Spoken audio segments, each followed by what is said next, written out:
నమస్తే, నా పేరు తరణి. వెల్కమ్ టు ఎస్టీవీ న్యూస్ కి స్వాగతం. ముందుగా వార్తల్లోని ముఖ్యాంశాలు. సీఎం చంద్రబాబు అధ్యక్షతన రాష్ట్ర స్థాయి పెట్టుబడుల ప్రోత్సాహక సమావేశం. వివిధ రంగాలు పెట్టుబడుల ప్రతిపాదనలపై చర్చ. ర్యాగింగ్ కు పాల్పడి విద్యార్థులు తమ జీవితాలను నాశనం చేసుకోవద్దు. యాంటీ ర్యాగింగ్ అవేర్నెస్ ర్యాలీలో ఏయూవీసీ ఆచార్య రాజశేఖర్ పిలుపు. వాతావరణ ప్రతికూల పరిస్థితుల నేపథ్యంలో నీటిని పొదుపుగా వాడుకోవాలి. తాండవ రిజర్వాయర్ నుండి ఖరీఫ్ నీటిని విడుదల చేసిన speaker Ayyanna. Robotic joint replacement surgery ద్వారా రోగులకు ఉపశమనం. Medsy hospital joint replacement surgeon doctor Varma. ముఖ్యమంత్రి చంద్రబాబు అధ్యక్షతన 20వ రాష్ట్ర స్థాయి పెట్టుబడుల బోర్డు సమావేశం అమరావతిలో జరిగింది.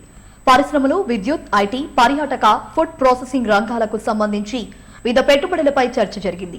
37 ప్రాజెక్టులకు సంబంధించి దాదాపు 2.8 లక్షల కోట్ల పెట్టుబడులు ప్రతిపాదనలపై చర్చించారు. పెట్టుబడుల ఆకర్షణలో ఏపీలో ముందంజలో నిలుస్తోందని ముఖ్యమంత్రి చంద్రబాబు అన్నారు. రాష్ట్రంలో పెట్టుబడులు పెట్టేందుకు ఇన్వెస్టర్లు ఎంతో ఆసక్తిగా ఉన్నారని తెలిపారు. ఈజీ ఆఫ్ డూయింగ్ బిజినెస్ లో ఏపీ నెంబర్ 1 గా నిలుస్తుందన్నారు. ఈ సమావేశంలో మంత్రులు అచ్చెన్నాయుడు, నారాయణ, భరత్, సత్యప్రసాద్, దుర్గేష్ తదితరులు పాల్గొన్నారు.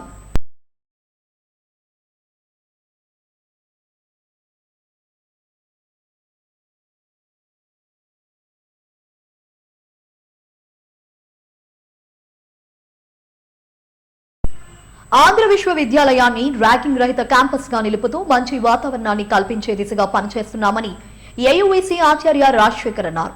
వర్సిటీ పరిపాలనా భవనం నుండి నిర్వహించిన యాంటీ ర్యాగింగ్ ర్యాలీని ఆయన జెండా ఊపి ప్రారంభించారు. అనంతరం వీసీ మాట్లాడారు. వర్సిటీకి కొత్తగా వచ్చే విద్యార్థులతో పరిచయాలు ఏర్పరచుకోవచ్చని, అవి పరిధి దాటకూడదన్నారు.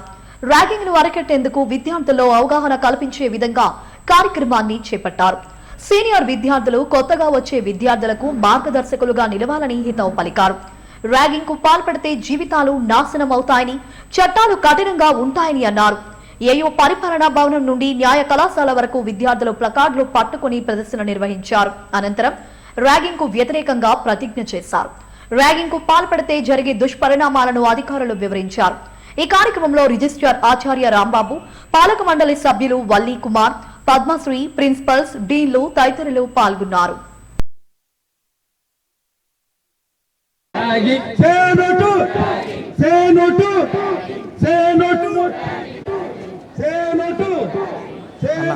కెమెరాలోకి వచ్చేస్తా బ్రదర్ బాసు. హెల్దీ క్యాంపస్ని మెయింటైన్ చేయాలి, యాంటీ ర్యాగింగ్ క్యాంపస్ని మెయింటైన్ చేయాలి. విద్యార్థులు తప్పకుండా కొత్తగా వచ్చే విద్యార్థులతో ఇంటరాక్ట్ అవ్వచ్చు, కానీ అది పరిమితులు దాటి అనేక రకాల ఇబ్బందులకి గురి చేయడం, వివిధ రకాల సంఘటనలు, అనుకోని సంఘటనలు మనం తరచూ న్యూస్ పేపర్లో చూడడం, అలాగే మీడియాలో చూడడం జరుగుతుంది. దాన్ని అరికట్టడానికి విద్యార్థుల్లో అవగాహన కల్పించి ఒక ఫ్రెండ్లీ క్యాంపస్ ఎన్విరాన్మెంట్ ఉండాలి. విద్యార్థులు దూర ప్రాంతాల నుంచి వచ్చి ఏదైనా సమస్యలు ఉంటే వాటిని పరిష్కరించే దృష్ట్యా మనం మంచి వైపు అడుగులు వేస్తూ వారిని కౌన్సిలింగ్ చేస్తూ వారి యొక్క ఇబ్బందులను గుర్తించి వారికి సహకారాలు అందించే విధంగా సీనియర్స్ మెలక్కోవాలి. అది కాకుండా వివిధ రకాల ర్యాగింగ్ యాక్ట్స్ చేస్తూ కొంత పరిమితులు దాటి దాని మూలంగా కొందరు విద్యార్థుల జీవితాలు కూడా నాశనం అయ్యే పరిస్థితులు మనం అనేక సంఘటనల ద్వారా చూడడం జరిగింది. అందువలన ఇది ఒక రొటీన్ కార్యక్రమంగా కాకుండా మన హృదయాంతరాల్లో నుంచి ఈ ప్లడ్జ్ తీసుకుని విద్యార్థులు కమిట్మెంట్తో యాంటీ ర్యాగింగ్ క్యాంపస్ ఉండి ఫ్రెండ్లీ క్యాంపస్ మెయింటైన్ చేస్తూ విద్యార్థులకి వచ్చిన వివిధ రకాల ఇబ్బందులు, అకాడమిక్ అయితేనేమి, హాస్టల్లో ఉండే వివిధ రకాల కుటుంబం నుంచి దూరంగా ఉంటూ చాలామంది ఫస్ట్ టైం క్యాంపస్ హాస్టల్స్లో ఉండడం జరుగుతుంది. వారికి ఏ విధమైన ఇబ్బందులు వచ్చినా కౌన్సిలింగ్ చేసి వీళ్ళు దాన్ని కుటుంబం లేని లోటుని తీర్చే విధంగా ఉండాలి తప్ప ఇటువంటి వికృత చర్యలకు పాల్పడకుండా ఉండాలనే ఉద్దేశంతో యూజీసీ అన్ని విశ్వవిద్యాలయాల్లో, అన్ని ఎడ్యుకేషన్ ఇన్స్టిట్యూట్స్లో ఈ కార్యక్రమం చేపట్టడం జరిగింది. దానిలో భాగంగా ఈరోజు మనం ఈ ర్యాలీ చేపట్టడం జరుగుతోంది. దీనికి ఆంధ్ర యూనివర్సిటీ నుంచి అనుబంధ సంస్థల నుంచి విద్యార్థులు, ఫ్యాకల్టీ మెంబర్స్, అలాగే ఆంధ్ర యూనివర్సిటీ ఫ్యామిలీ మెంబర్స్ అందరూ రావడం జరిగింది. సో దీనిలో భాగంగా సే నో టు ర్యాగింగ్ అనే విస్తృతమైన క్యాంపెయిన్తో ముందుకు వెళ్ళడానికి ఈ కార్యక్రమం చేపట్టాం. తప్పకుండా మీరు దీన్ని తల్లిదండ్రులకు కూడా తీసుకెళ్లే విధంగా మీరు మీడియాలో ప్రచారం కల్పించి తల్లిదండ్రులకు అవగాహన కల్పిస్తే తప్పకుండా వాళ్ళు కూడా వాళ్ళ పిల్లలకి అవగాహన కల్పిస్తారు. సో దీన్ని ముందుకు తీసుకెళ్లాల్సిందిగా కోరుతున్నాను. వాతావరణ పరిస్థితులు ప్రతికూలంగా ఉన్న నేపథ్యంలో జలాశయాల్లో నీటిని పొదుపుగా వాడుకోవాలని శాసనసభ స్పీకర్ చింతకాయల అయ్యన్న పాత్రుడు అన్నారు. అనకాపల్లి జిల్లాలోని తాండవ రిజర్వాయర్కు ప్రత్యేక పూజలు నిర్వహించి ఖరీఫ్ సాగుకు నీటిని విడుదల చేశారు. సాంప్రదాయబద్దంగా గంగాహారతి ఇచ్చిన స్పీకర్ అయ్యన్న స్వయంగా గేట్లను ఎత్తి ఆయకట్టుకు నీటిని విడుదల చేశారు. ఈ ఏడాది వాతావరణ పరిస్థితులు అంత ఆశాజనకంగా లేవని అన్నారు. దీంతో సాగు, తాగునీటిని పొదుపుగా వాడుకోవాలని సూచించారు.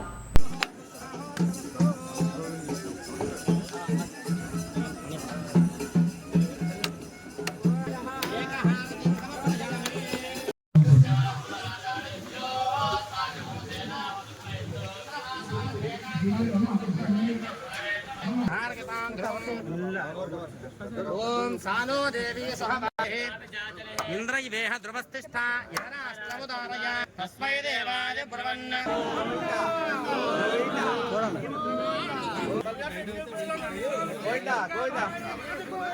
ఇంత కారులో వస్తారు సత్యంగా చెప్పాను. మీరు అందరూ సహకరిస్తే సర్టిఫికేట్ ఎందుకు చేసాం.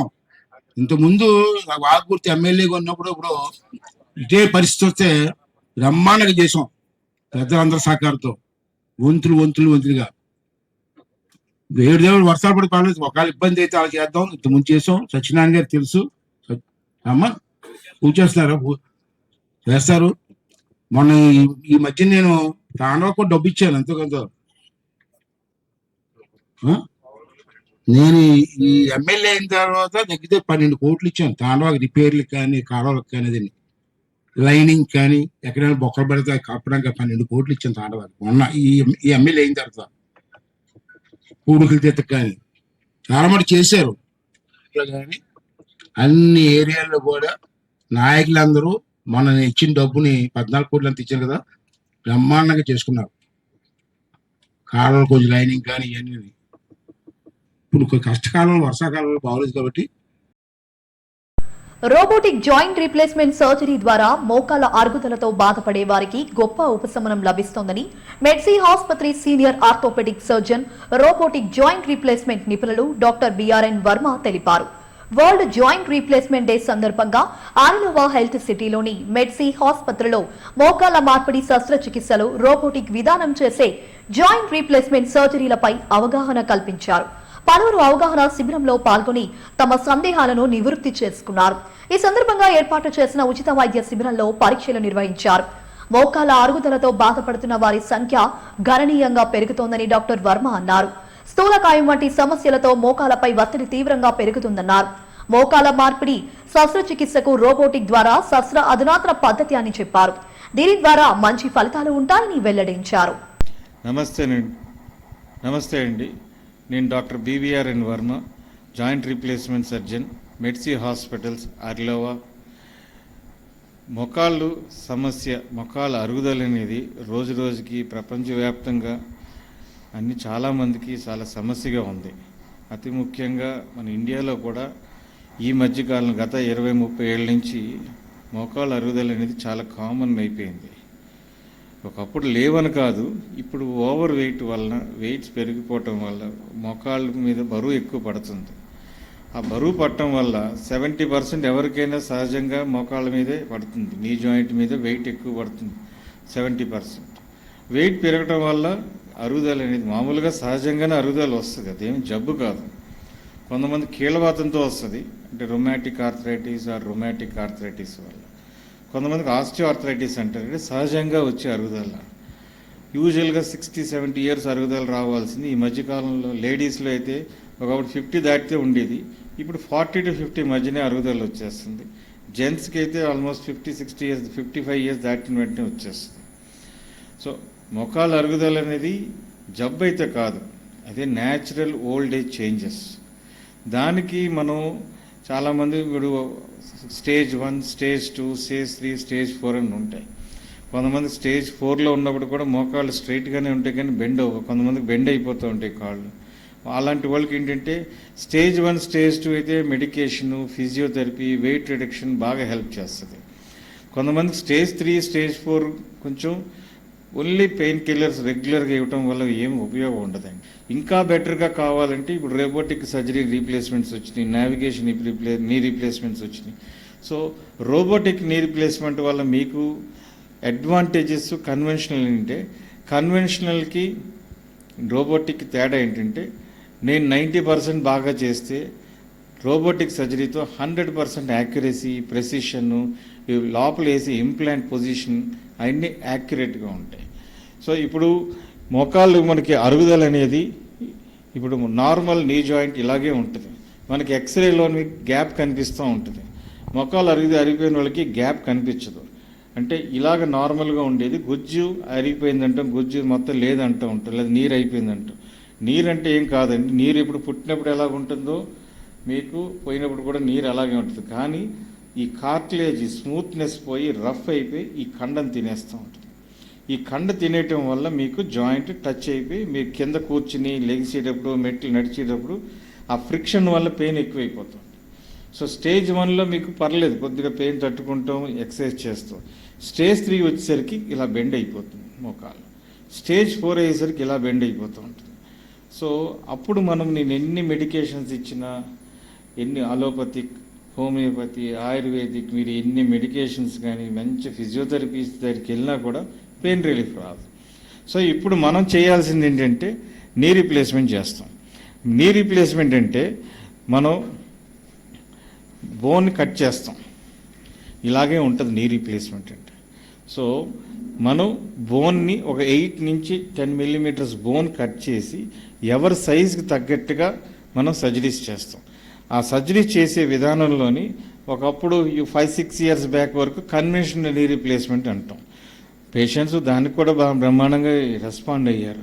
కానీ ఏజ్ పెరిగే కొలది బోన్ సాఫ్ట్గా ఉంటుంది, ఏజ్ పెరిగే కొలది కూడా అన్ని డిఫార్మిటీస్ రావటం వల్ల మనకి ఏంటంటే పేషెంట్కి ఒకప్పుడు 60 ఇయర్స్ దాటి వచ్చిన వాళ్ళందరికీ ఆస్టియోపోరోసిస్ ఉండేది. ఇప్పుడు ఆస్టియోపోరోసిస్ అనేది కూడా అంటే బోన్ వీక్ అవటం కూడా సో అర్లీగా వస్తుంది. సో కరెక్ట్ ప్రెసిషన్ కోసం అనేది మనం రోబోటిక్ నీ రీప్లేస్మెంట్ వాడతాం. ఆ రోబోటిక్ నీ రీప్లేస్మెంట్ అంటే లోపల వేసిన మన్నిక ఎక్కువ రోజులు మనకి ఉండే ఛాన్సెస్ ఎక్కువ ఉంటాయి. ఫర్ ఎగ్జాంపుల్ నార్మల్గా conventional knee replacement 10 to 12 years మనకి ఉందనుకోండి, దాన్ని మనం 15 ఇయర్స్ నుంచి 20 ఇయర్స్ వరకు తీసుకెళ్ళచ్చు. సో దానివల్ల ఏంటంటే మీకు కూడా యాక్టివిటీస్ ఆఫ్ డైలీ లివింగ్ మనం రెగ్యులర్గా మీ సొంత పనులు ఇంట్లో చేసుకోవడానికి, ఎవరి మీద డిపెండెన్సీ లేకుండా చేసుకోవడానికి ఇది చాలా ఉపయోగపడుతుంది. రోబోటిక్ నీ రీప్లేస్మెంట్ చేయటంలో కూడా మీకు చాలా అంటే మీ తగ్గట్టుగా నా బాడీ ఒకలాగా ఉండొచ్చు, అవతల మీ బాడీ ఒకలాగా ఉండొచ్చు. కొంతమంది ఓవర్ వెయిట్ ఉంటారు, కొంతమంది సన్నంగా ఉంటారు. సో కొంతమంది ఓవర్ వెయిట్ ఉంటారు, కొంతమంది సన్నంగా ఉంటారు. సో దానివల్ల సహజంగానే కొంతమందికి నీస్ బెండ్ ఉంటాయి, అంటే ఫీమర్లోని టిబియాలో కూడా బెండ్ ఉంటుంది. సో ఇవన్నీ అధిగమించడానికి రోబోటిక్ మనకు కరెక్ట్ ప్రెసిషన్ ఇస్తుంది. సో రోబోటిక్ నీ రీప్లేస్మెంట్ చేయించుకోవటం మీకు చాలా అడ్వాంటేజ్ అవుతుంది. ఈరోజు August 12th is a joint replacement day. ఈరోజు ఈ సందర్భంగా మేము మెడ్సీ హాస్పిటల్ తరఫున ఫ్రీ క్యాంప్ స్క్రీనింగ్ క్యాంప్ చేసాం. సో దానిలో వచ్చిన పేషెంట్స్ అందరికీ మేము పేషెంట్కి ఎడ్యుకేషన్ చేసాం. అసలు నీ రీప్లేస్మెంట్ ఏంటి, పెయిన్ కిల్లర్స్ అడ్వాంటేజ్ వస్తుంది, ఫిజియోథెరపీతో ఎంత అడ్వాంటేజ్ వస్తుంది, కన్వెన్షనల్ నీ రీప్లేస్మెంట్ చేస్తే ఏముంటుంది, రోబోటిక్ చేస్తే ఏ అడ్వాంటేజెస్ ఉంటుందో మేము ఈరోజు పేషెంట్స్ అందరికీ ఈరోజు క్యాంప్ తయారు. భారత నౌకాదళానికి చెందిన అత్యాధునిక next generation offshore patrol vessel Shruti యుద్ధ నౌక కోల్కతాలో విజయవంతంగా జలప్రవేశం చేసింది. కోల్కతాలోని ప్రభుత్వ రక్షణ రంగ ship yard garden reach ship builders and engineers ఈ అత్యాధునిక నౌకను నిర్మించారు. సుమారు 3000 టన్నుల బరువు, 113 మీటర్ల పొడవుతో ఈ నౌకను నిర్మించారు. కేంద్ర ప్రభుత్వం ప్రతిష్టాత్మకంగా చేపట్టిన ఆత్మ nirbhar Bharat, make in India విధానాల్లో భాగంగా స్వదేశీ పరిజ్ఞానంతో షిప్ ను రూపకల్పన చేశారు. భారతదేశ సాంస్కృతిక సనాతన వారసత్వానికి ప్రతీకగా నిలిచే 4 వేదాలు ఆధారంగా ఈ నౌకకు శృతి అని నామకరణం చేశారు. సముద్ర జలాల్లో నిఘా, దొంగల నిరోధ, ఉగ్రవాద నిర్మూలన, విపత్తుల నిర్వహణ, సహాయక చర్యలు తదితర ఆపరేషన్ల కోసం ఈ నౌకను ఉపయోగించనున్నారు.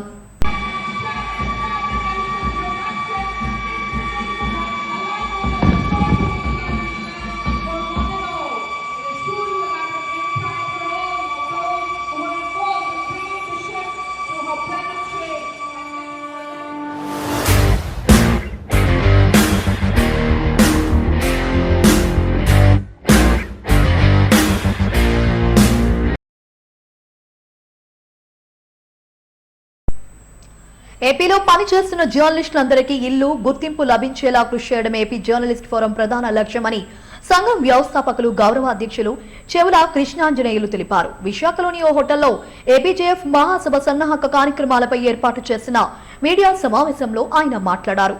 జర్నలిస్టులకు ఇళ్ల స్థలాలు కేటాయించడంతో పాటు డబుల్ బెడ్రూమ్ ఇల్లు నిర్మించి ఇవ్వాలని ఇప్పటికే ప్రభుత్వం దృష్టికి తీసుకెళ్లామన్నారు.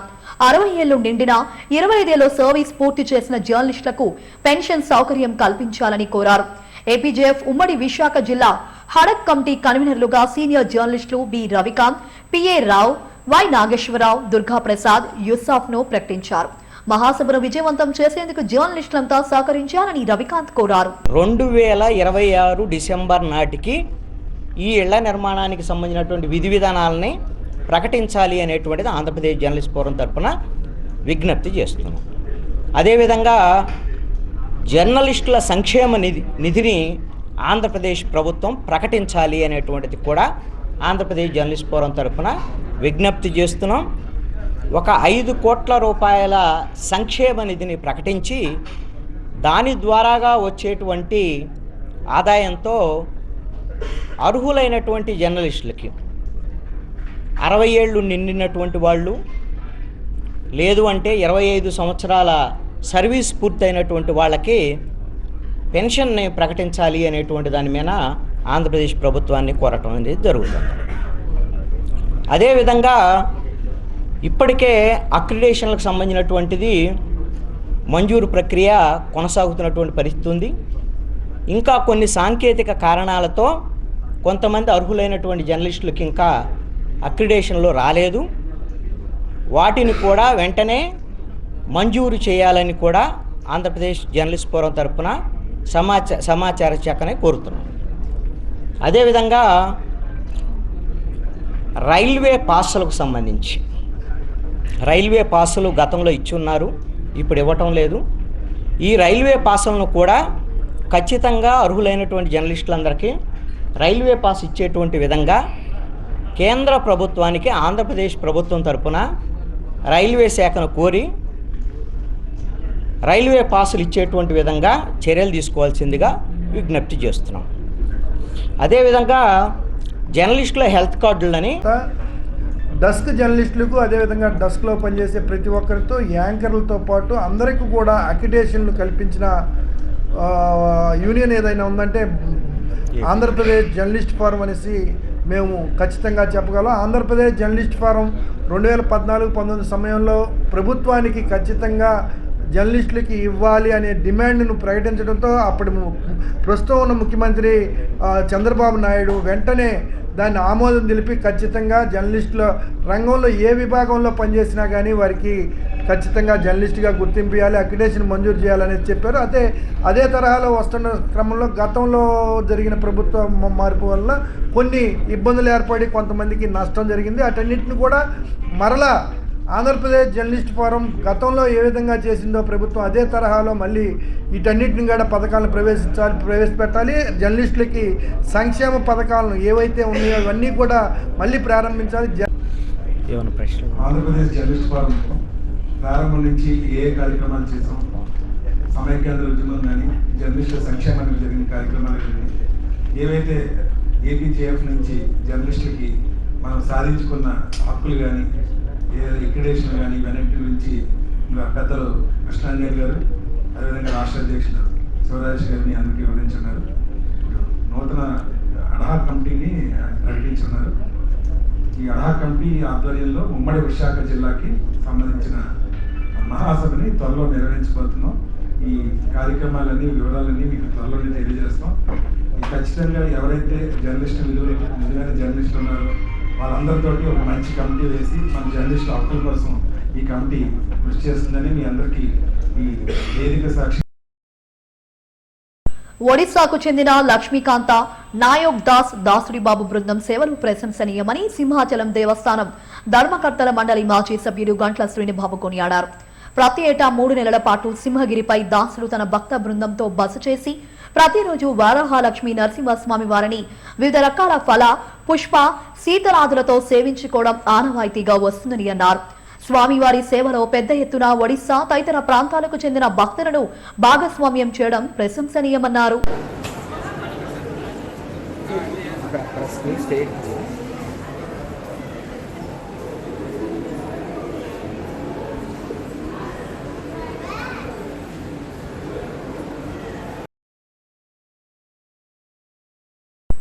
బులెటిన్ ముగించే ముందు హెడ్లైన్స్ మరోసారి. సీఎం చంద్రబాబు అధ్యక్షతన రాష్ట్ర స్థాయి పెట్టుబడుల ప్రోత్సాహక సమావేశం. వివిధ రంగాలు పెట్టుబడుల ప్రతిపాదనలపై చర్చ. ర్యాగింగ్ కు పాల్పడి విద్యార్థులు తమ జీవితాలను నాశనం చేసుకోవద్దు. యాంటీ ర్యాగింగ్ అవేర్నెస్ ర్యాలీలో ఏయూవీసీ ఆచార్య రాజశేఖర్ పిలుపు. వాతావరణ ప్రతికూల పరిస్థితుల నేపథ్యంలో నీటిని పొదుపుగా వాడుకోవాలి. తాండవ రిజర్వాయర్ నుండి ఖరీఫ్ నీటిని విడుదల చేసిన speaker Ayyanna. Robotic joint replacement surgery ద్వారా రోగులకు ఉపశమనం. Medsy hospital joint replacement surgeon doctor Varma. ఇవి ఇప్పటి వరకు అప్డేట్స్. మరిన్ని అప్డేట్స్ కోసం చూస్తూనే ఉండండి SGV న్యూస్.